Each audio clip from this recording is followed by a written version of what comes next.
반갑습니다. 저는 30대 후반 직장인인 남성입니다. 세상을 살며 당연히 평범하게 살게 될 줄 알았는데, 어쩌다 보니 다른 사람에게 말하기 부끄러운 일을 겪게 됐네요. 저도 피해자이지만 제 선택으로 이런 일을 겪게 돼서 이 이야기를 친한 친구들 앞에서도 하기가 좀 힘들어요.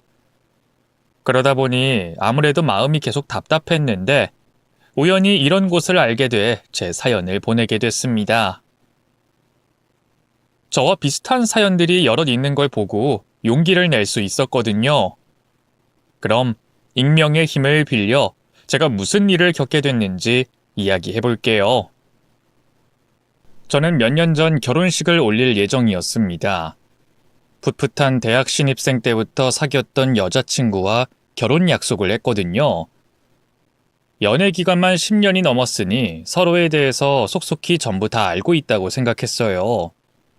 그리고 단순히 오랜 연애 기간 때문만이 아니라 서로에 대한 확신이 있었기 때문에 결혼을 약속하게 됐죠. 제 여자친구는 제가 군 복무를 하는 동안 변함없이 절 기다려줬고, 제가 복학을 했을 땐 학교 적응을 위해, 대학 졸업 후 취업 준비를 했을 땐 취업 준비를 하는데 자기 일처럼 발벗고 도움을 주던 착한 여자친구였습니다. 항상 저를 우선으로 해주던 사람이었고, 저 이외에 다른 남자들에게는 눈길도 주지 않았던 여자친구여서 이 사람과 함께라면 평생을 행복하게 지내겠다 싶었어요.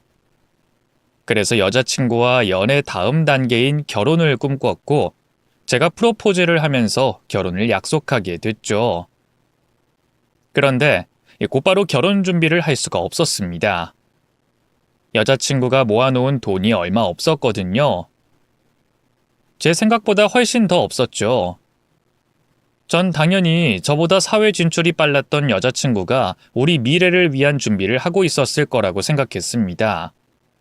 꼭 제가 아니더라도 자기 자신을 위해서 저축과 적금 정도는 들고 있다고 생각했죠. 그런데 모아둔 돈이 거의 없다시피 했어요. 물론 대기업을 다니고 있는 저에 비해 규모가 작은 회사에 다니고 있었고, 그로 인해 월급이 적긴 했지만 그걸 감안하더라도 모은 돈이 거의 없다는 건 말이 되지 않았죠. 솔직히 제 입장에서는 이해가 안 되는 상황인지라 도대체 지금까지 번 돈을 어디다 썼는지 물어보게 됐습니다. 근데 현경아, 모아둔 돈이 이게 전부라는 게 말이 돼? 그럼 지금까지 번 돈들은 전부 어디다 썼어? 최근에 나 이직한다고 쉬었을 때 친구들이랑 해외여행 다녀온 거 알잖아. 그때 돈을 좀 썼지. 그리고 너야 나 만날 때 맨날 같은 옷에 머리도 대충 하고 나온다고 해도 나는 그럴 수 있어? 머리도 자주 해야 하고 네일도 받고 피부 관리도 받아야 하는데. 그 돈을 거기에 전부 다 썼다고? 그 큰 돈을? 너처럼 머리 깎는데 1, 2만 원 드는 줄 알아? 커트만 해도 몇만 원이야. 네일 이용권 끊어도 돈 몇십이고. 피부과는 좀 비싸? 그리고 꼭 너 때문에 매번 관리받는 줄 알아? 여자가 사회생활 하려면 어쩔 수 없어. 그런데 너 말을 뭐 그렇게 해? 같은 말을 해도 좀 기분 안 나쁘게 하면 안 돼? 왜 나를 죄인처럼 몰아가? 방귀 낀 놈이 성낸다고 결혼을 해야 하는 상황에 이제껏 번 돈을 전부 허튼 곳에 쓴 여자친구는 되려 제게 큰 소리를 쳤고 삐치기까지 했습니다. 잘못 하나 없었던 제가 토라진 여자친구의 마음을 풀어줘야 했죠. 상황이 어떻게 됐든 간에 이미 프로포즈는 한 상황이었고 결혼은 해야 됐기 때문에 그날부터 공동의 목표를 세우고 돈을 모으게 됐어요. 우선 결혼을 하는데 필요한 비용과 양가 부모님께 도움을 받을 수 있는 돈을 계산했고, 거기에 맞춰 우리가 매달 모아야 하는 돈을 설정했죠. 그런데 여자친구가 모은 돈이 거의 없다시피 하고 다니고 있는 회사가 중소기업이라 대출도 많이 나오지 않다 보니 시간이 꽤 걸릴 수밖에 없었습니다. 그렇게 결혼이 점점 늦춰지는 모습을 곁에서 보고 계셨던 저희 엄마는 저희에게 도움을 주시고 싶어 하셨죠. 그래서 신혼집을 엄마가 해주시겠다고 말씀하셨습니다. 범수야, 엄마가 너희 집 문제를 해결해 주려고 하는데 그것만 해결하면 너희 결혼식 바로 올릴 수 있지 않니? 아니, 엄마, 그러지 않으셔도 돼요. 돈 거의 다 모아가요. 모으긴 뭘 모아. 그럼 진작에 현경이 데리고 와서 결혼 인사시키고 상견례도 했겠지. 부모가 자식 잘 사는 거 보려고 살지 나 잘 살자고 샀니? 엄마, 너희 신혼집 구해줄 여윳돈 있어. 그거 받고 얼른 신혼집 구해서 결혼식 올려라. 너희 연애도 오래 했는데 얼른 가정 꾸려서 행복하게 살아야지. 아니에요. 일부 도움받는 건 몰라도 어떻게 전부를 받아요. 도와주시는 거면 전에 도와주시겠다는 돈에서만 빌려주세요. 더는 저도 부담스러워요. 엄마 돈이 왜 부담스러워? 그리고 그 돈 네 아버지 사망보험금 안 쓰고 모아둔 돈이야. 내가 가지고 있어봤자 쓸 수도 없는 돈이라고. 내 남편 목숨값을 어떻게 내가 쓸 수 있겠니? 써도 우리 가족에게 의미 있는 곳에나 쓸 수 있지. 그 의미 있는 곳이 네 신혼집이고. 아버지 사망보험금요? 그럼 저도 못 쓰죠. 그 돈 저한테도 같은 의미인데. 네 아빠도 그 돈으로 도움이 되길 바라고 있을 거다.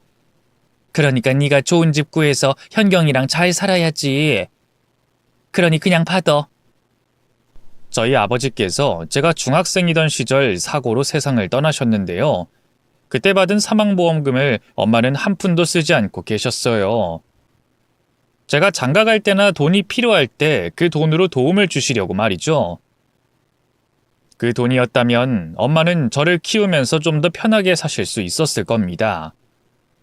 엄마 혼자 저를 키워오시며 얼마나 힘들게 사셨는지 알았기 때문에 그 돈을 더욱더 받을 수가 없었죠. 하지만 엄마의 고집을 꺾을 수가 없었어요.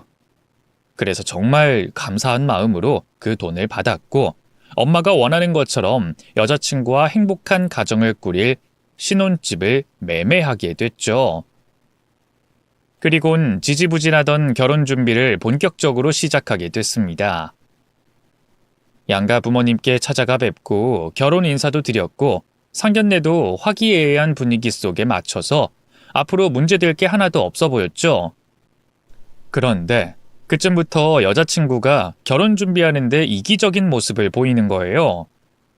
특히 돈 관련으로 좀 심하다 싶을 정도로 이기적이고 예민하게 굴었죠.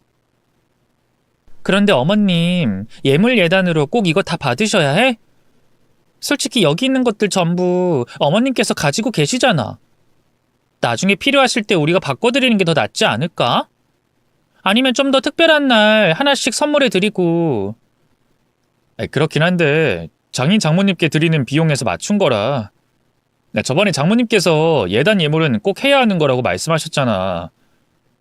전 그러면 예단 예물로는 각자 부모님께 다시 한번 말씀드려 볼까? 아니, 우리 집은 가진 게 별로 없으니까. 이런 것들 받아도 다 유용하게 쓰고 기쁜데 어머님은 가지고 계셔서 별 반응이 없으실까봐 그랬지. 아니야, 그럼 됐어. 그냥 해.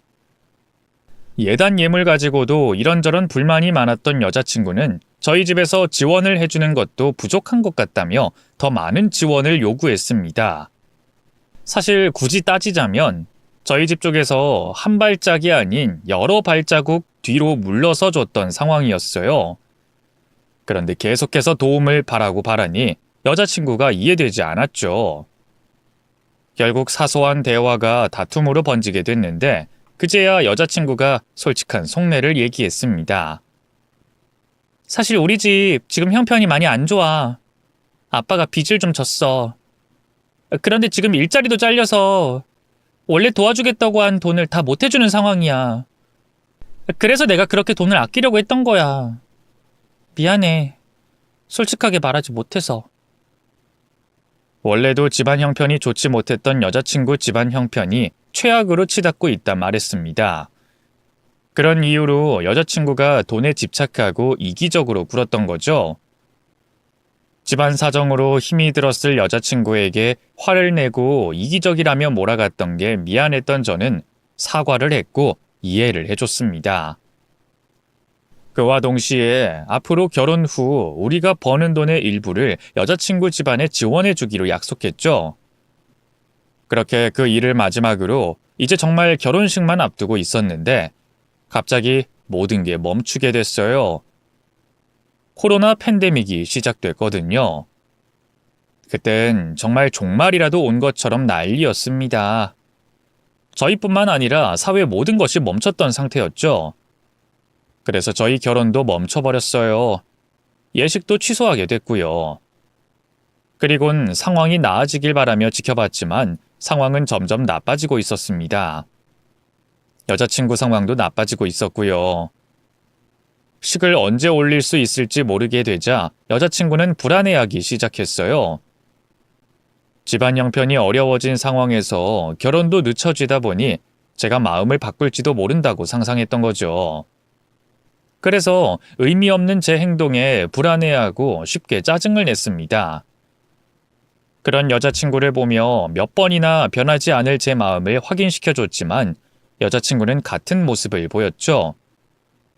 그래도 내 아내 될 사람이고 내가 사랑하는 사람이기 때문에 같은 상황, 같은 말이라도 매번 믿음을 확인시켜줬어요. 그러다 드디어 식을 올릴 수 있는 상황이 찾아왔었습니다. 비록 인원 제한이 있긴 했지만요. 또 언제 코로나 사태가 악화돼 그마저 할 수 없게 될까봐 걱정됐던 저는 식장을 잡으려고 했는데 여자친구 집안에서 식을 미루길 바랬어요. 돈 때문이었죠. 장서방, 그 상황을 보아하니까 곧 있으면 코로나도 끝날 것 같은데 우리 좀만 더 기다리지. 아니, 다른 게 아니라 우리가 뿌려둔 경조사비가 많아서 그거 다 회수하려면 인원 제한으로는 안 되거든. 그 자네도 알다시피 우리 형편이 좀 그렇지 않나. 그래서 말인데 그 식은 나중에 올리기로 하지. 저도 당장 식이 중요하다고는 생각하지 않았기 때문에 장인 장모의 말을 듣게 됐죠. 그런데 식은 올리지 않더라도 신혼집에는 들어가야 했습니다. 이미 집을 구해놓은 상황에 신혼 살림도 준비가 다 된 상황이었거든요. 그래서 양가 부모님께 허락을 받고 살림을 먼저 꾸리게 됐죠. 그리고 그때부터 본격적으로 아내와 갈등이 생기게 됐어요. 이번에도 돈이었죠. 자기야, 우리 집에 돈 좀 더 보내주면 안 돼? 돈 보내드린 지 며칠 안 됐잖아. 곧 명절이잖아. 그래서 친척들한테 나갈 돈이 많으신가 봐. 그거 감안해서 드렸는데. 그냥 좀 도와주면 안 돼? 우리 부모님이 당신이 도와준 걸 잊어버리기라도 할 것 같아? 진짜 돈 가지고 치사하게 굴 거야? 아니, 우리도 드는 생활비가 있어서 그러지. 그리고 저번 달에도 휴가 가신다고 원래 드리는 돈보다 더 필요하다고 하셨잖아. 또 돈 이야기야? 당신은 그게 돈이라고 생각하지? 처가 식구들 위하는 마음이라고는 생각도 안 하고. 당신 진짜 계산적이다. 돈 문제로 시작하게 된 아내와의 갈등은 나중엔 명절 문제로 이어지며 점점 다툼이 잦아지기 시작했습니다. 그럴 때마다 웬만하면 제가 져주려고 했어요. 또 맞춰 나가려고 했죠. 그런 다툼 모두 남남이던 두 사람이 하나의 부부로 돼가는 과정이라고 생각했거든요. 최대한 지혜롭게 넘기고 아내와 행복하고 싶었습니다. 그래서 다투는 일이 있어도 아내 입장에서 좋게 생각하려고 했죠. 그렇게 부부가 돼가는 과정을 겪고 있던 그때 엄마가 저만 집으로 부르셨습니다. 그리고 아주 어렵게 말씀을 꺼내셨죠. 범수야, 놀라지 말고 들어. 엄마가 요즘 몸이 너무 안 좋아서 혹시 코로나 관련으로 문제가 있나 싶어서 검사를 받았거든? 근데 찾아간 병원에서 암일 수도 있다는 이야기를 듣게 됐어. 그리고 거긴 정확히 검진이 불가능하다고 해서 큰 병원으로 가서 검사 받았고. 그런데 암이 맞다고 그러네. 그것도 치료하긴 많이 늦었다고. 연명 치료밖에 안 된다고 하더라. 엄마, 그게 무슨 말이에요? 엄마가 왜 암에 걸려요? 그리고 증상이 이제 막 나타났는데 왜 치료가 안 된다고 그래요? 그 병원이 인력 모자란다고 거짓말하는 것 같아요. 저랑 다른 병원 가봐요. 엄마도 믿기지 않아서 다른 병원 가봤어. 그런데 다들 똑같이 말하더라. 미안하다, 범수야. 엄마가 병에 걸려서 자식에게 걱정이나 안기고. 그래도 엄마는 이 상황 받아들이기로 했어. 시간이 얼마 남지 않아서 내 상황 부정하느라 소중한 시간 낭비하고 싶지 않아. 그러니까 범수 너도 힘들겠지만 엄마가 처한 상황 이해해 주길 바래. 그리고 우리 남은 시간 정말 행복한 기억만 쌓자. 그래야 엄마가 우리 범수한테 덜 미안할 것 같아. 엄만 치료가 무의미한 말기암 판정을 받으셨다고 하셨습니다. 그리고 엄마에게 주어진 시간이 얼마 남지 않았다고 했죠. 의사 소견으로는 최대 6개월 정도 남았다고 했어요. 슬퍼할 시간도 없다는 걸 알았지만 멈추려고 해도 눈물이 흘러나왔습니다. 머릿속으로는 계속해서 제가 엄마에게 잘못한 일만, 죄송했던 일들만 떠올랐죠. 그러다 초연한 모습으로 저를 위로해 주시는 엄마를 보며 이렇게 울고만 있을 수는 없다고 생각했습니다. 그래서 억지 웃음을 보이며 엄마 말씀을 따르려고 했어요. 얼마 남지 않은 시간, 엄마를 이 세상 가장 행복한 사람으로 만들어주겠다고 결심을 했죠. 그때부터 여러 계획을 세웠어요. 코로나와 재택근무로 휴가를 내는데 눈치가 보일 수밖에 없었지만 엄마가 회사보다 중요했습니다. 그래서 제가 쓸 수 있는 휴가를 전부 다 써가며 엄마와 많은 추억을 만들려고 했죠. 비록 코로나 사태와 엄마의 약해진 면역력으로 인해 생각만큼 많은 곳을 돌아다닐 수는 없었지만 북적이지 않은 여행지에서 엄마와 뜻깊은 시간을 보낼 수 있었죠. 그 뜻깊은 시간을 만드는데 아내도 도움을 줬어요. 회사 때문에 엄마와 제 일정을 다 같이 소화할 수는 없었지만 아내도 웬만하면 엄마와 시간을 보내려고 해줬죠. 그렇게 의미 있는 시간을 보내던 중에 제가 바보같이 행동하고 있었다는 걸 깨닫게 됐습니다. 엄마와 아무것도 하지 않아도 같이 있는 것만으로도 의미가 있고 행복한 이때 굳이 엄마를 모시고 외부로만 다닐 필요가 없다는 걸 그때 깨닫게 된 거죠. 엄마를 우리 집으로 모셔서 매 시간을 함께 보내고 뜻깊은 시간을 가지면 되겠구나 싶었어요. 물론 아내의 허락이 필요했지만 아내 역시도 당연히 긍정적인 반응을 보일 거라고 생각했습니다. 이제까지 엄마와 같이 시간을 보냈는데 불만 갖지 않았으니까요. 그래서 그 생각이 떠오르자마자 아내에게 물어보게 됐죠. 여보, 내가 생각을 잘못하고 있었어. 엄마랑 행복한 기억을 만들겠다고 한 행동들보다 더 나은 방법이 있었다고. 엄마, 우리 집으로 모시고 오자. 하루 24시간을 같이 보내는 게 가장 의미 있는 거지. 그보다 더 의미 있는 게 뭐가 있겠어. 어차피 병원에서는 통증 줄여주는 약 주는 것밖에 없어. 그건 약 타가지고 우리가 해도 되는 거라고. 비는 방도 있고 재택근무하고 있으니까 엄마를 우리 집에 모시고 와서 평범한 일상을 보내는 게 엄마에게 가장 의미가 깊을 거야. 어때? 괜찮지? 물론 당신이 불편할 수도 있다는 거 아는데 그 상황이 상황인 만큼 조금만 이해해주면 안 될까? 엄마 일에 대한 건 전부 내가 알아서 할게. 어? 그게... 근데 내 생각엔 어머님을 집으로 모시고 오는 게 좋은 방법 같지가 않아. 환자 상태를 가장 잘 알고 어떤 상황에서든 대처할 수 있는 건 병원이지 않겠어? 병원에서도 약만 처방한다고 하지만 우리 집에 가져올 수 있는 약과 병원에서만 처방할 수 있는 약이 다르다는 거 알잖아. 난 어머님 병원에 있는 게 낫다고 생각해. 그 말이 맞긴 맞는데 그 엄마 병원에서 놔주는 약도 효과가 이젠 없어. 먹는 약이랑 똑같다고 하더라고. 그리고 내가 찾아보니까 시한부 환자들의 경우에는 가족들과 같이 지내는 편안한 환경이 어떤 진통제보다 더 낫다고 하더라고.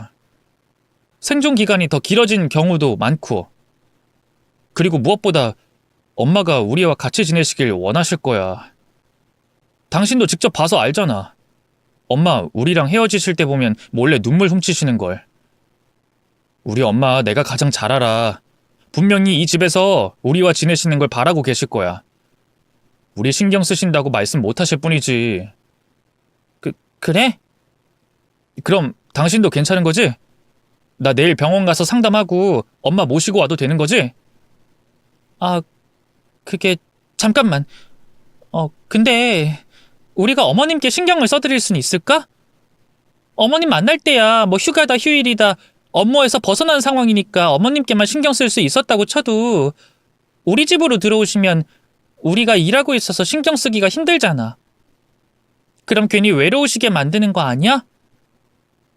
그래도 지금 거긴 같은 병실에 있는 분들과 대화를 나누시기라도 하지. 그건 걱정하지 마. 아까도 말했듯이 엄마 관련된 건 내가 전부 다 맡아서 할게. 나 회사 업무보다 엄마가 먼저야. 만약 무리가 된다면 내가 회사 잠시 휴직할게. 이런 문제 없지? 난 그게 잘 지켜질까 모르겠네. 그리고 또 하나 더 있는데, 사실 부끄러워서 당신한테 말을 못하고 있었는데, 나 지금 임신 준비 중이야. 이런 상황에 혹시 어머님께서 드시는 약이 가루라도 날리거나 내가 잘못 먹기라도 하면 그게 좀... 무슨 소리야? 지금 당장 어떻게 임신을 해? 우리 엄마 상황도 이런데. 그래서 더 가지려고 한 거야. 어머님 기쁘게 해드리려고. 애가 생기고 싶다고 바로 생겨? 그거야말로 뜬구름 잡는 이야기지. 당신 혹시 우리 엄마 모시고 오면 불편해서 그래? 아니, 내가 불편하긴 왜 불편해. 오히려 어머님께서 불편하시면 어쩌나 싶어서 걱정인데. 그럼 그냥 내 말 좀 들어줘. 우리 엄마 이제 길어봐야 3, 4개월밖에 더 못 사셔. 그동안만 좀 참고 행복하게 해드리자, 응? 내가 이렇게 부탁할게. 나도 말했잖아. 어머님 행복하게 해드리고 싶다고. 그런데 꼭 모시고 오는 게 답이 아니라는 거지. 난 모두가 만족할 수 있는 선택을 하자는 거야. 말이 맞지 않는 이런저런 핑계를 대는 아내를 보며 이 사람이 우리 엄마를 모시고 싶지 않다는 걸 알게 됐습니다.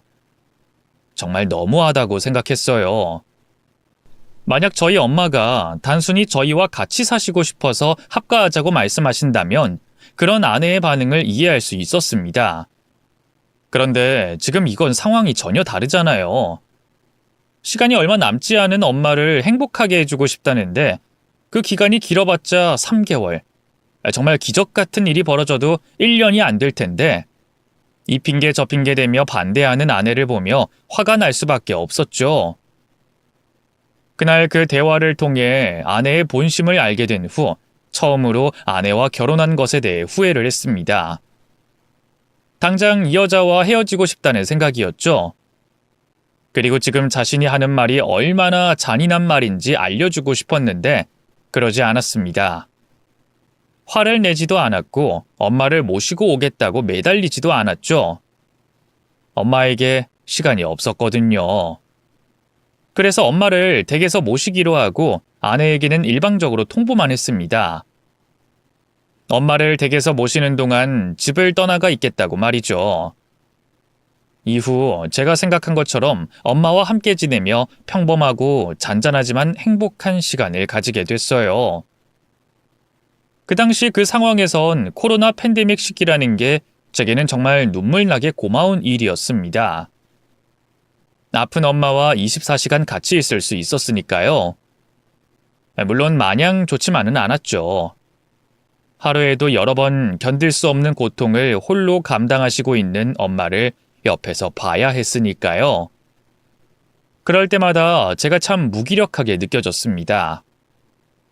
할 수만 있다면 뭐든 해주고 싶은데 엄마를 위해서 해드릴 수 있는 게 하나도 없었어요. 제가 엄마께 할 수 있는 거라곤 아파하시는 엄마에게 약을 건네드리고 통증이 가라앉을 때까지 손을 잡아드리는 것밖에 없었죠. 매일 눈물이 나왔고 엄마를 챙기지 못해 이런 결과를 불러온 제가 미웠습니다. 후회도 정말 많이 했었죠. 그런데 저 스스로를 미워하는 것조차, 후회하며 눈물을 흘리는 것조차 쉽지가 않았어요.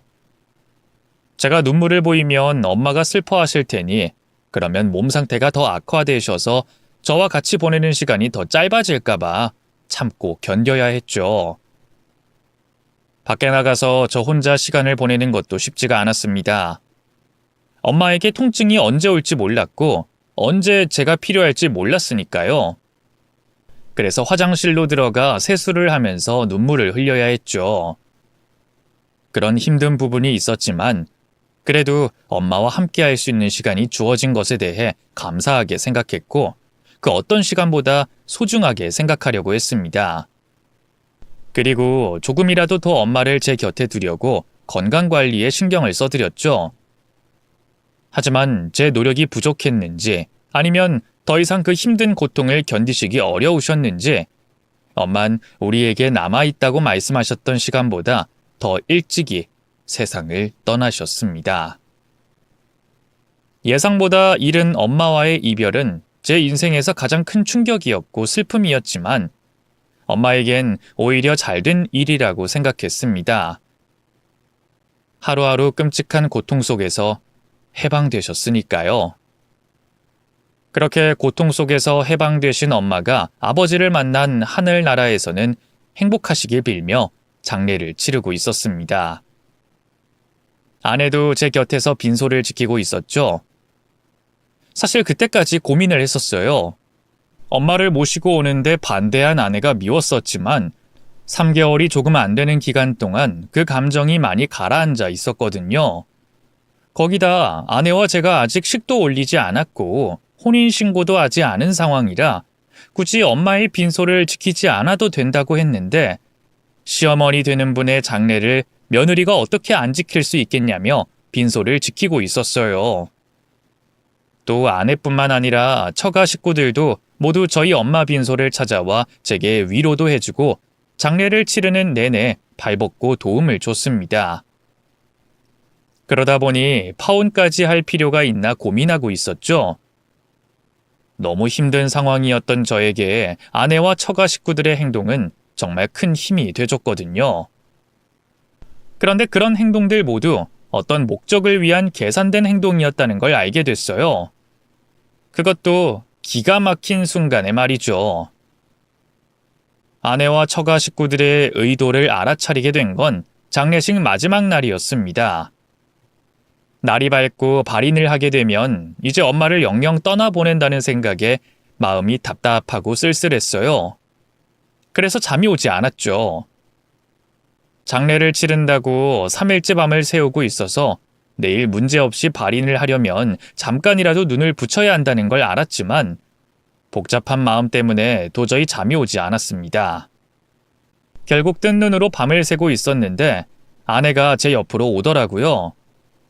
할 말이 있다면서 말이죠.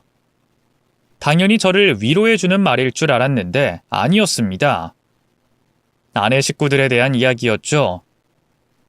자기야, 할 말이 있는데 어머님 장례 치르는 기간에 이런 부탁하는 게 좀 그렇다는 건 알지만 우리 쪽도 상황이 너무 급박해서. 무슨 일인데? 괜찮으니까 말해봐. 그러니까 그게 우리 아빠 엄마 우리 신혼집에 들어와서 지내도 될까? 아니, 아빠 엄마가 최근에 코인에 투자했다가 돈을 거의 다 잃었거든.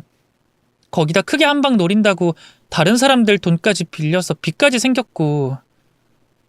돈 빌려준 쪽에서 당장 그 돈 해결 못 해주면 고소하겠다고 난리야. 근데 우리 집에 무슨 여윳돈이 있어. 있는 돈 없는 돈 싹싹 긁어 모아서 코인에 투자했던 건데. 당신도 우리 집 많이 어려워진 거 알잖아. 그래서 지금 있는 집 팔고 빚 갚은 다음에 우리 집에서 들어와 살려고 하는데. 뭐? 코인 투자를 하셨다고? 빚까지 지시면서? 우리 부모님도 잘해보려다 그렇게 된 거지. 요즘 다들 코인 하잖아. 열심히 일해봤자 제자리 걸음이니까 그렇게라도 한번 잘 살아보려고. 어쨌든 우리 집에서 지내게 좀 해줘. 그리고 이건 내 생각인데 앞으로 우리 부모님이랑 쭉 같이 살면 좋을 것 같은데. 당신 어머님 돌아가시고 얼마나 쓸쓸하겠어. 내가 있다고 하지만 지금 당장은 나도 회사 일이 바빠서 또 나중엔 아기 본다고 당신 챙기는데 소홀해지겠지. 근데 우리 부모님 같이 계시면 당신을 얼마나 챙겨주겠어. 그리고 내가 임신 관련 책 보니까 3대가 같이 모여서 사는 집의 아기가 더 사회성도 좋고 발달도 빠르다고 하더라고. 그렇게 생각하면 나중을 생각해서라도 좋은 거잖아. 어떻게 생각해? 난 당신에게도 좋은 일인 것 같은데. 아내가 하는 말을 듣자 시한부인 우리 엄마 신혼집에 3개월 동안만 모시겠다고 했을 때 기억이 떠올랐습니다. 그땐 이 핑계 저 핑계 대며 어떻게든 엄마를 신혼집에 들이지 않으려고 하더니 자기 부모님이 오갈 곳이 없어진다고 하자 염치도 없게 신혼집에서 지내게 해달라고 부탁하더라고요.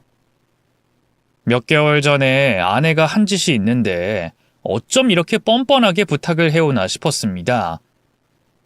안 그래도 아내와 앞으로 어떻게 해야 할까 고민 중에 있었는데 말도 안 되는 부탁을 해오니 생각이 한쪽으로 기울어지기 시작했어요. 그것도 빌면서 부탁해도 모자랄 마당에 갖가지 이유를 붙이며 처가 식구들과 합가하는 게 저에게 득이 되는 것처럼 말하는 아내의 태도 때문에 굉장히 괘씸하게 느껴졌죠. 또 아무리 급하다고 해도 당장 내일 고소를 당하는 것도 아닐 텐데 모친 장례식이 끝나지도 않은 날 그런 뻔뻔한 부탁을 해야 하는 건지 도저히 이해되지 않았습니다. 화가 났고 아내와 끝을 내야겠다고 생각이 들었어요.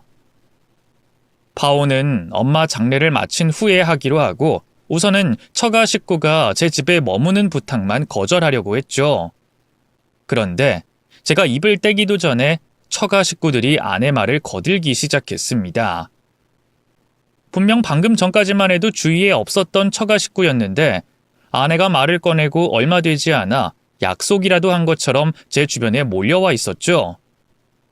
장서방, 우리가 많이 모자라겠지만 이제부터 자네 부모님이 돼주겠네. 처음 사돈께서 시한부라는 이야기를 듣고 우리가 사돈 걱정도 정말 많이 했지만 그보다 어떻게 하면 자네에게 힘이 돼줄 수 있을까 생각했었어. 그리고 사돈께서 돌아가셨다는 말 듣곤 자네를 위로해주고 도와줘야 한다는 그 마음이 더 강해졌고. 그런데 어쩌다 보니 상황이 이렇게 돼서 우리가 자네 집으로 들어가 같이 지내게 되면 자네에게 도움을 줄 수 있지 않을까 싶네. 자네나 현경이나 다 큰 성인이지만 언제든 기댈 수 있는 부모의 존재는 필요한 법이거든. 우리가 그런 버팀목이 돼주겠네. 우리 앞으로 정말 서로 위로받고 의지하고 사랑하면서 한 가족으로서 잘 지내보자고. 이건 또 무슨 개소리인가 싶었습니다. 그 말을 듣자마자 아내나 처가 식구들이나 아주 똘똘 뭉쳐서 저를 기만하고 있다는 걸 느낄 수 있었어요. 저를 위해주는 장인의 말을 제가 왜 삐딱하게 생각하는가 하면 그 말들 모두 제 집에 눌러 앉으려고 하는 이빨린 소리라는 걸 알았거든요. 장인 말로는 저희 엄마 시한부 소식에 저희 엄마의 걱정을 많이 했다고 하지만 그건 전부 새빨간 거짓말이었습니다. 제가 직접 보고 들은 내용들이 있어서 확실했죠. 제가 보고 듣게 된 그 내용들 중 몇 가지만 이야기하자면 우선 처가 식구들은 아픈 저희 엄마 문병을 단 한 번도 오지 않았습니다. 아내를 통해 쾌유를 기원하는 짧은 손편지와 과일 선물 바구니를 전달해 주긴 했는데 성의라고는 하나도 없었어요. 문병을 안 찾아온 거야. 뭐 아픈 사람 생각해서 그렇다고 하겠는데 직접 입으로 우리 모자는 안중에도 없다는 말을 뱉은 적이 있었죠. 한 번은 제가 속옷과 네일을 챙겨오려고 집에 들어간 적이 있었는데 그때 시댁 식구들이 제 집에 찾아와서 아내와 저녁 식사를 하고 있었습니다. 얼마나 시끌벅적하게 저녁 식사를 하는 중이었는지 제가 현관문을 열고 들어오는 소리도 못 듣고 있었죠. 집안에 풍기는 냄새를 맡아보니 고기를 먹으며 술을 마시는 듯 했습니다. 뭐 그거야 이해 못할 일이 아니었어요. 뭐 가족이 아프다고 해서 평범한 일상까지 포기할 수는 없으니까요. 그런데 그 다음 들려오는 장인의 말이 문제가 됐죠. 이야, 이렇게 우리 가족 모두 이 좋은 집에서 고기 먹으니까 참 좋다. 안 그러냐? 맘 같아선 이 집에 평생 살고 싶네. 이런 말 하면 될까 모르겠다만 아니 너희 시어머니 한 10년은 아프면 좋겠다. 아니 그럼 장서방 맨날 거기 가 있을 거 아니냐? 우린 매일 이렇게 파티 열고.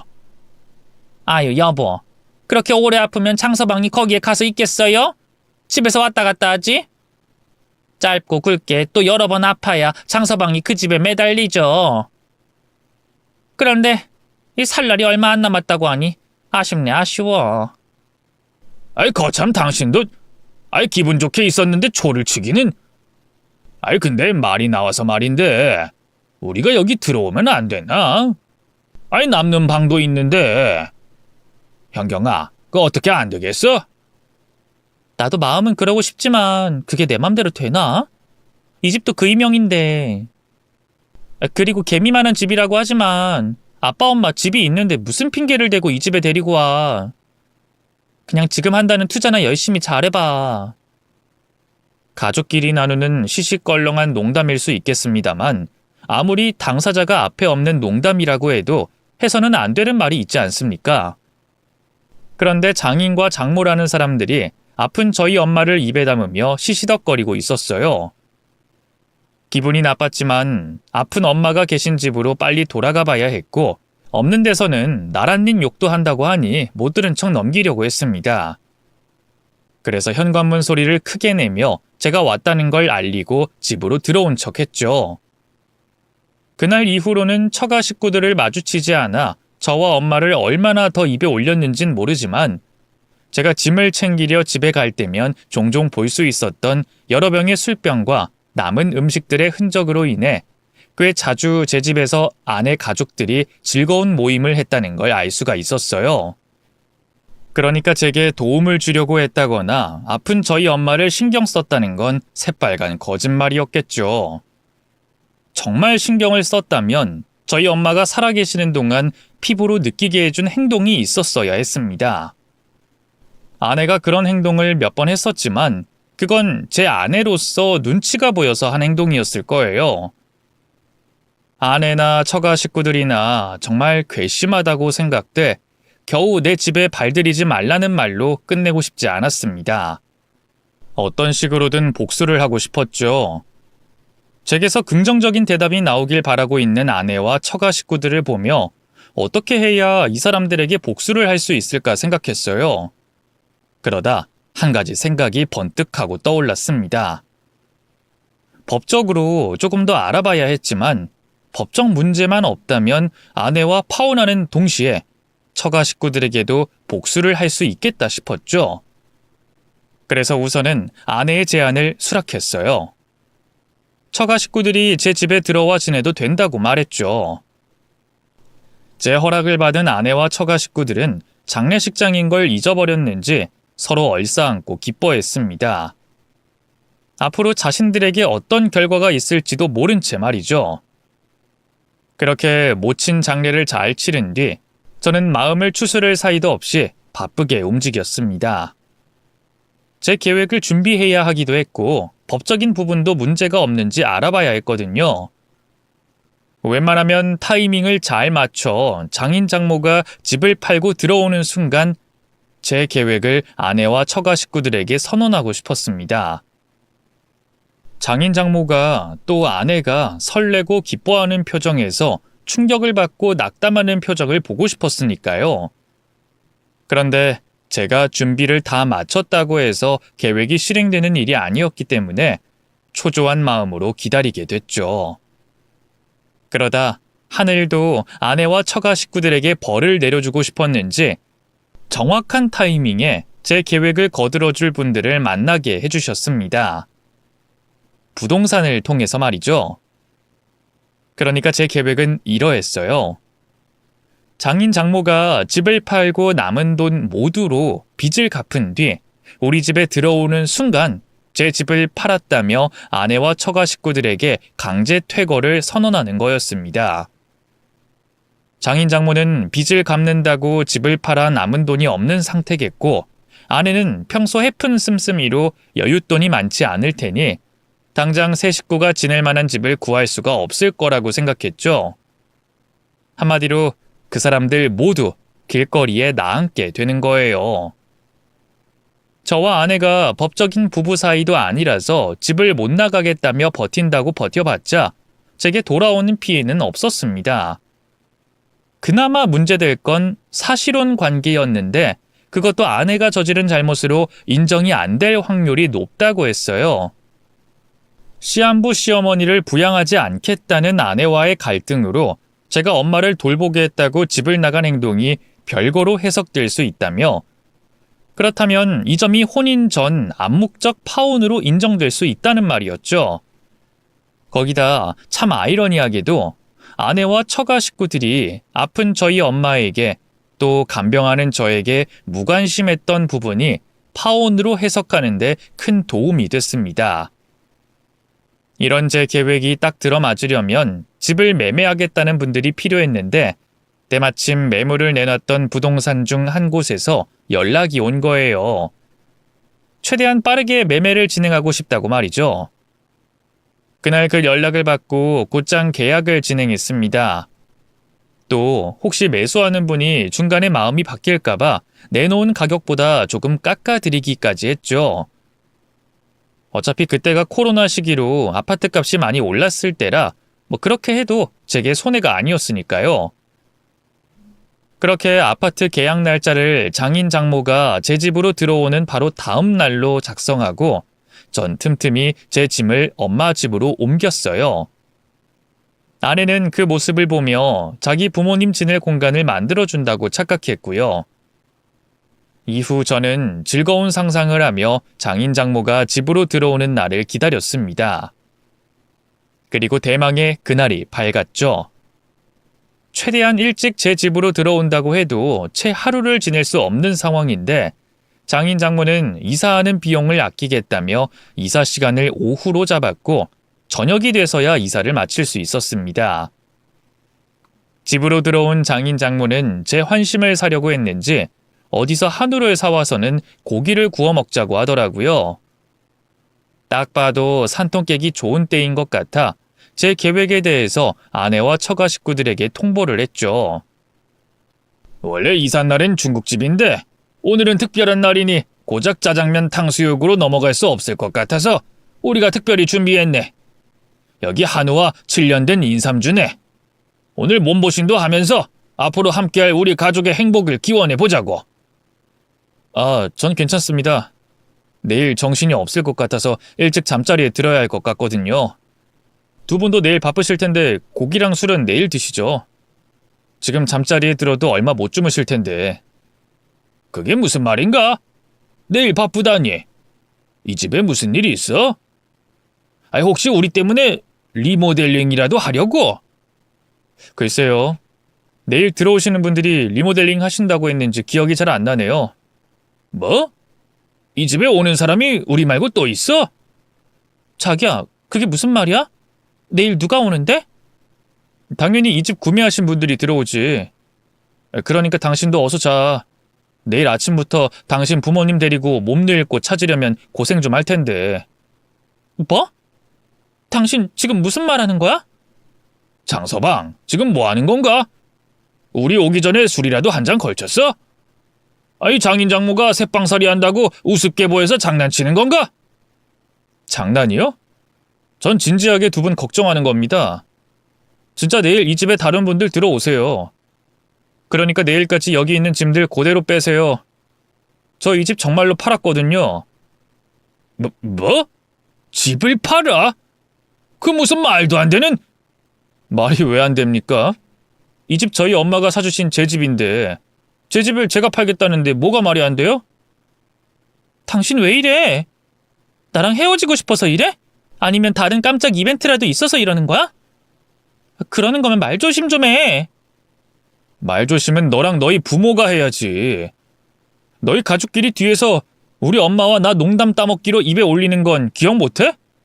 그리고 당신이 아픈 우리 엄마 모시기 싫어서 내 집에 들이지 말라고 반대까지 했는데 너네 부모는 내 집에 들인다는 게 말이 된다고 생각하냐? 목숨이 왔다 갔다 하는 것도 아닌데. 그리고 헤어지고 싶냐고 했지?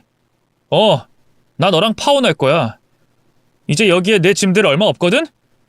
그러니까 그것들 가지고 내가 나가면 나랑 너는 이제 남남이라고. 이제 내가 무슨 말 하는지 좀 알겠어?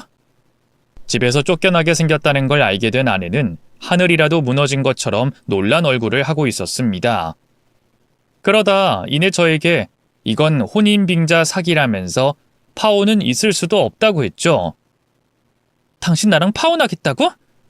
우리가 식만 올리면 되는 상황에 몇 개월이지만 같이 살기까지 했는데 파혼이 될 것 같아? 당신 나랑 헤어지려면 이혼 소송해야 돼. 그런데 우리가 뭘 잘못했다고 당신이 이혼 소송을 할 수 있겠어? 당신 화났다는 건 이해하는데 이렇게 한다고 당신 원하는 대로 되지도 않고 당신만 더 힘들어진다고. 우리가 혼인빙자로 고소할 수도 있다니까? 그러니까 다시 생각해봐, 응?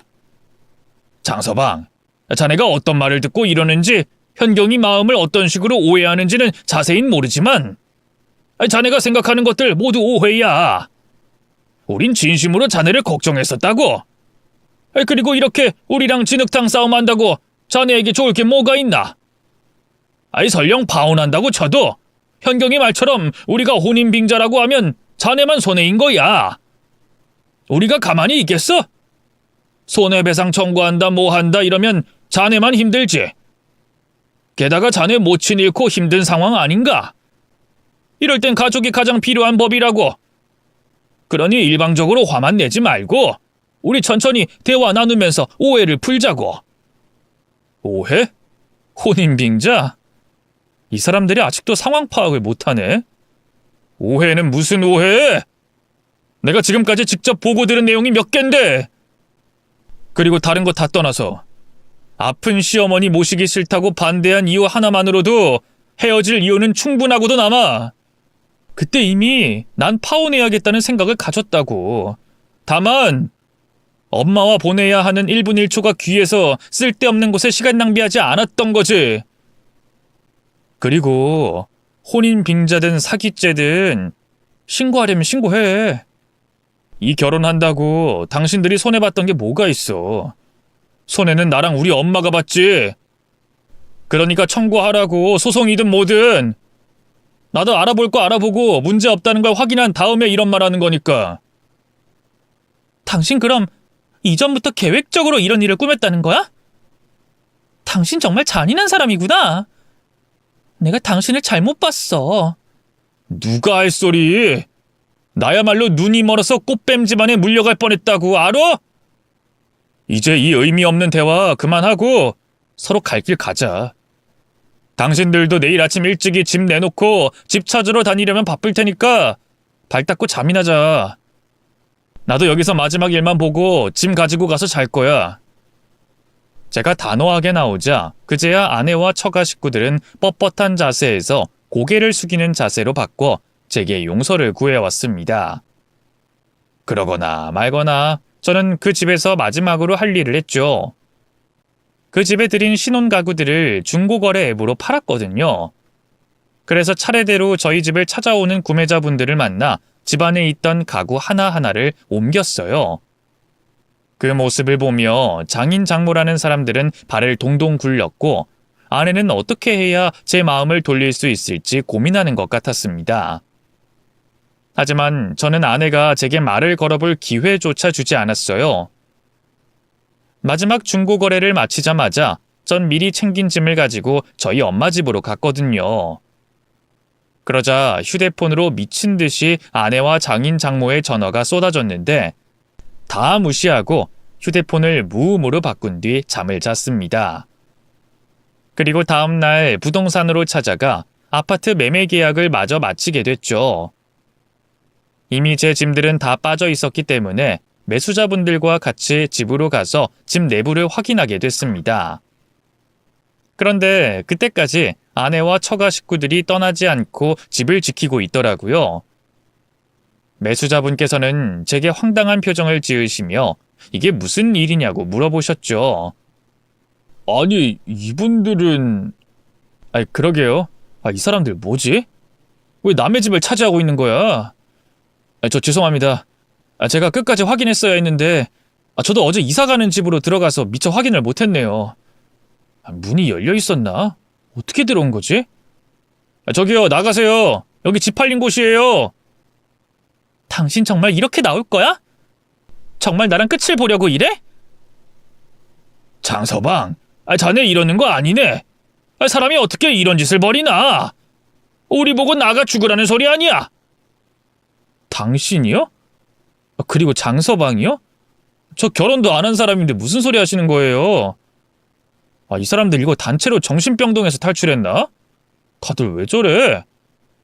뭐 어쨌든 이 사람들 제가 처리하겠습니다. 그 이사 차량 오시기 전까지 내쫓을 테니까 너무 걱정하지 마세요. 당신들 경찰 출동해 정신 차리지? 어디 뻔뻔하게 남의 집을 차지하고 있어? 당장 안 나가?